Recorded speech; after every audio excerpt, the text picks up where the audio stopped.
Welcome into another video. It is time for my very first mock draft of the 2026 season. I am so excited about this one. This is post-combine, pre-free agency. We'll have 2.0 coming out in a few weeks after that. First wave of free agency, we've got picks 1 through 16 in today's video. If you've been following along on this channel, you like my new digs, new setup behind me? That's why I haven't posted in a while. But let's go ahead and get into what the people want, and that is the very first mock draft, kicking it off with number 1 overall pick, and that is Fernando Mendoza. Clear-cut number 1 pick. I mean, it's so obvious. This guy is built for the big moments. He's built for Sin City. Clint Kubiak's there. I'm buying all the Las Vegas Raiders stock I can. This is what you dream of if you are a Raiders fan. You got a leader, a killer, a winner in Fernando Mendoza, pairing up with a winner in Clint Kubiak, coming off of a Super Bowl with the top 5 offense. You've got to be very excited about how it is going in Las Vegas. That 1 year Pete Carroll and Geno Smith, all worth the while. Number 2 overall pick, I think it's going to be Arvell Reese. I do think it's going to be Arvell Reese. Now, I want you guys to remember, this is, not what I'm saying my rankings are. This isn't like, oh, this is what I would do. This is what I think is going to happen. That is the whole point of a mock draft. I think it's going to be Arvell Reese. They blew up their defense, trading away Quinnen Williams and Sauce Gardner. They need some playmakers on the defensive side of the ball. There's no quarterback available for here at pick 2. Arvell Reese, he's got off-ball linebacker skills and traits, but I think this is the guy who's got that Micah Parsons prototype. He's going to be spending a lot of time coming off the edge. He did so at Ohio State. He proved that he could do so at a high level at Ohio State. He's still very, very young, so I do think that it could maybe take him a little bit of time to get into that full, fledged pass rusher role. But overall, freak athlete, freak talent. I think that this is the way that the Jets are going to want to go, landing somebody at number 2 like this who can be a real game changer on the defensive side of the ball. Number 3 overall, David Bailey out of Texas Tech to the Arizona Cardinals. And Bailey might be the best pure pass rusher in this entire class. 14.5 sacks, 19.5 tackles for losses this year, both of which led college football. 14.5 sacks, number 1, 19.5 tackle for losses, number 1 amongst all players in collegiate football. David Bailey, he's got a bag to him. Man, this guy knows how to get to the quarterback. Not a whole lot of bad things going on about this kid. He's a guaranteed top 5 lock in my eyes. And with the Arizona Cardinals, this is a very good opportunity to really build this defense towards the future. Will Johnson and Walter Nolan both really showed a lot of flashes as rookies last year. I think you add David Bailey into this mix, and you've got a good core group coming together for the defensive side of the ball, something that down the line, if being a year away, maybe it puts you in a position to draft a quarterback next year. Then you have one of the top quarterbacks in next year's class and a really good defensive core with Marvin Harrison Jr., Trey McBride. Now things are starting to come along a little quicker in Arizona. I think Bailey is the way to go for them. Number 4 overall, I'm going with Rueben Bain Jr. Now, part of me wants to say it's going to be Sonny Styles Jr. just because it's Robert Saleh.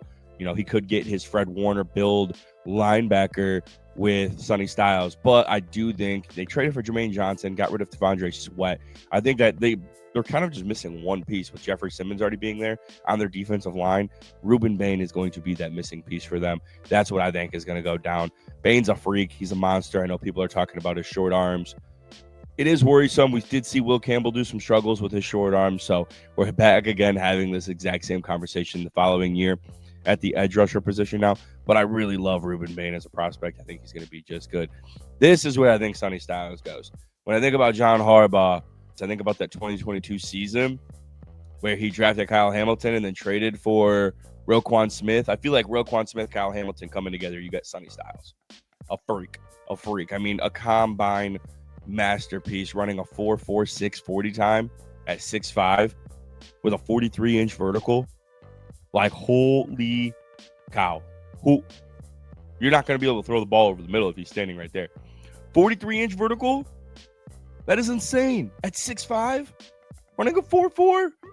Holy, that's scary. That's scary good. That kind of player changes games.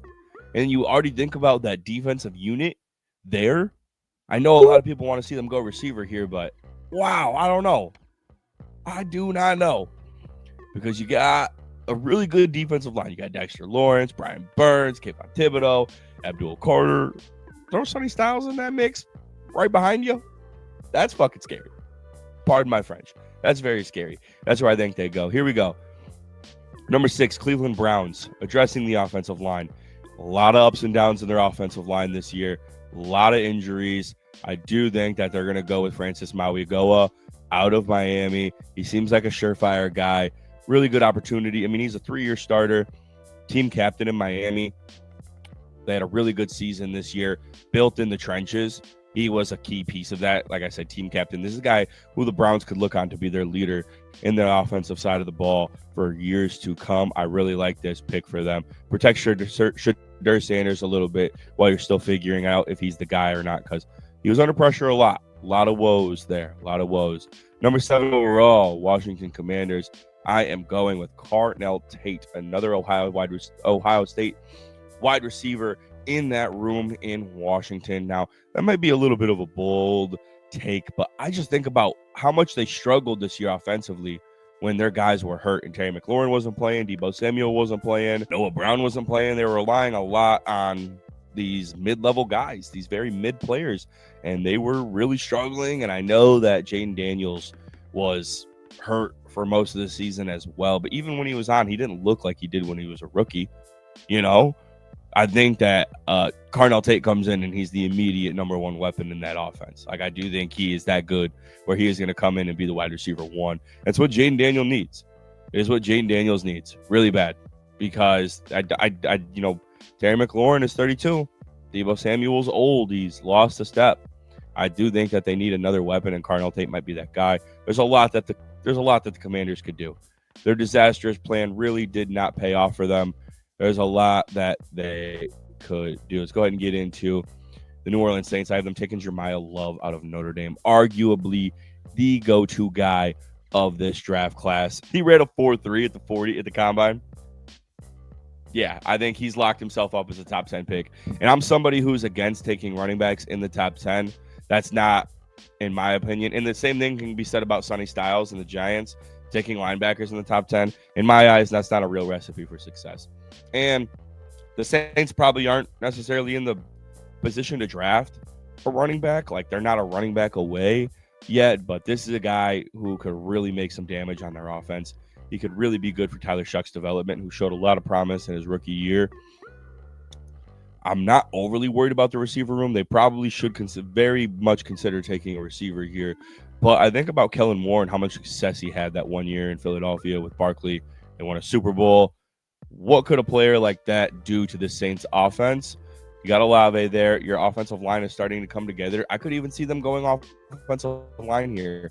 I could, but I have them taking Jeremiah Love, who I think the Chiefs probably would have taken if he was available, which would also probably be stupid. But I have them going offensive tackle out of Utah. Spencer Fano. This is just a very smart pick. This is who they should pick, even if Jeremiah Love is still available. They really need to solidify their trenches. Mahomes was under a lot of pressure this year. They just cut Juwan Taylor. Josh Simmons, who I was a huge fan of. He was my number 1 tackle in last year's draft class. He was really good when he was on the field, but he was not on the field a whole lot. You need more consistency out of him. Fano can give you that opportunity. You got Trey Smith there. You got Creed Humphrey there.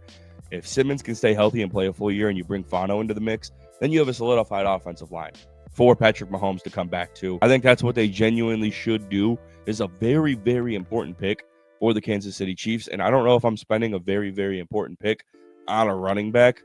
But then again, what do I know? That's the damn truth. Safety tax for Caleb Downs slipping all the way to 10, but probably finding an amazing spot for him. Really, this is what the Bengals need. Trey Hendrickson's always been their production guy, but this team needs somebody to look onto, like a leader, a young leader on the defensive side of the ball. Downs is that guy. He comes from Bama, comes from Ohio State, 2 championship pedigree programs, and I think that he's going to bring a winning culture into Cincinnati to kind of be that future of their defense. I love Caleb Downs there. I think it's a great spot. He's probably the best defender in the draft, but like I said, the safety tax will cause him to fall a little bit. But a superstar. Him and Jeremiah Love might be the best 2 players in this draft class. Number 11, we're going with Mansour Delane. Jeff Hafley gets himself a nice cornerback out of LSU to be that guy moving forward. Delane's got all the tools and traits to be an immediate impact player. Cornerback's such a tough position. I think Delane comes in, absolute stud. I think he gives them, a nice little piece in their second level on the defensive side of the ball, where they could still figure some things out offensively as the years go on. They got rid of Tyreek Hill. They got rid of, assumingly, Tua Tagovailoa. They're entering a new direction offensively. Delane starts to let them build up them pieces defensively while they maybe wait a little bit on addressing offense as the years go on. Go ahead, number 12 here. We're going back-to-back cornerbacks with Jermod McCoy out of Tennessee, a guy who has not played football in a very long time. Has not played football since 2024, but when he did play football, he was really, really good at football. That's the damn truth. They need some guys on the defensive side of the ball in Dallas. They have 2 first-round picks this year. I think they go cornerback here. People maybe want to see them go edge. At this point, I think that Mesidor is maybe an option, but I think they go with Jermod McCoy. And if he is playing, he's shown high-level flashes, like true cornerback 1 flashes. Didn't perform at the combine, so we're still a little 50-50 on that knee, but he will be performing at his pro day. If he looks good at his pro day, this is a guy who could not skyrocket, but he could jump into the top 10.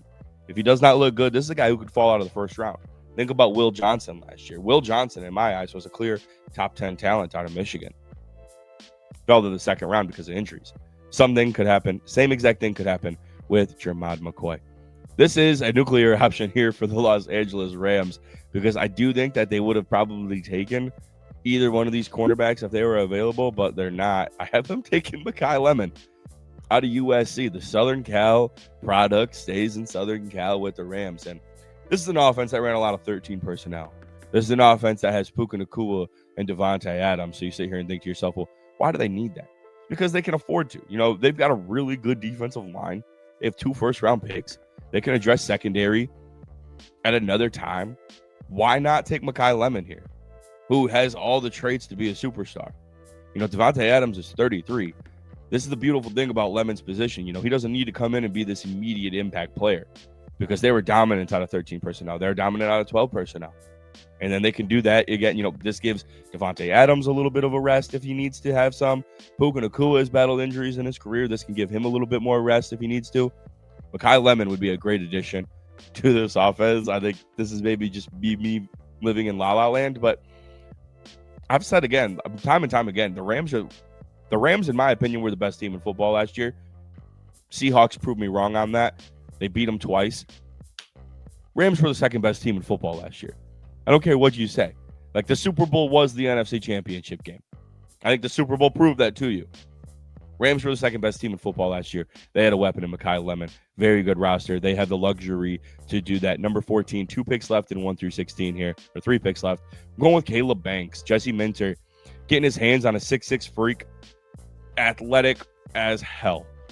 This guy could really come in and change their defensive line around like that. Like, he is a freak of nature. 2 downsides, and this is it. His athletic traits and his size really kind of overlooked that, but he will be 23, and he's battled some injuries in his time. So you got to think, in 5 years, he's already going to be pushing 30. You'd prefer him to be in his mid-20s, not in his late 20s. That always does suck when it comes draft time, drafting a 23-year-old. And then 2, battling some injuries, a little bit worrisome. Didn't look great in 2025, but freak of nature, really good player. Really good player. He has a chance to turn it around in Baltimore and have impact on day one. We're going with Keldrick Falk to the Tampa Bay Buccaneers, a team that only had 37 sacks in 2025. Not good enough. They've been at least close to 50 sack team over the last few years before that. Pretty big dip in production isn't good enough. They need to draft edge rusher. I feel like they've got mostly figured out on offense. People say they could take Kenyan Sadiq here. I could maybe see it. I'm going with edge rusher. Keldrick Falk is a massive human being. This man doesn't turn 21 until September, though. Like, that is a plus in its own. I don't think it's this massive rush for him to turn into a superstar, But at the same time, like, how many years do you see Baker Mayfield being the quarterback for, like, for the 4th? Like, how much longer do you see that being the case? Like, where's your window? Like, they probably should have moved off Todd Bowles, but they didn't. So, like, don't think there's a massive rush. They probably want him to come out here and be amazing in year 1, but I do think we could maybe see, like, a regime change after this season if serious improvements are not made in Tampa Bay. So, like, I feel like this is kind of the perfect pick for them because I think Kendrick Falk could have a really impactful year 1. At the same time, he's only 20 years old and he's kind of raw. Needs some time to improve, some time to grow. And I do think even with a regime change coming after this year, if they don't hit those standards, which is going to be very tough to do, then Kendrick Falk is a perfect player to look down towards the future. I think that's an awesome pick for the Tampa Bay Buccaneers. And then the second pick for the New York Jets, a lot of people probably want them to go offense here. I mean, why not, huh? You need some offensive help, but I think they go Avion Terrell. I do. With Terrell, speaking on Terrell, bloodlines there. AJ Terrell is his brother, first-round pick by the Atlanta Falcons back in 2020. Avion Terrell doesn't necessarily meet the size standards that you would want for a cornerback. He's sub 6 foot. He's sub 190 pounds, but the dude can cover like a motherfucker. He's a dog. He can cover like hell. Obviously, the size concerns are scary, but this team needs an overhaul on defense as well. This team has a lot of needs. There's just not a whole lot of great offensive talent. You could argue them to take Jordan Tyson and a wide receiver, but you know, I think right here, right now, you got to address the cornerback. It's also a massive need there. So I think that you could look down the line, maybe use your future picks, whatever. I'm just saying I like them taking Terrell here, and I like them coming away with Arvell Reese and Avion Terrell in the first round. I think that's something to build off of.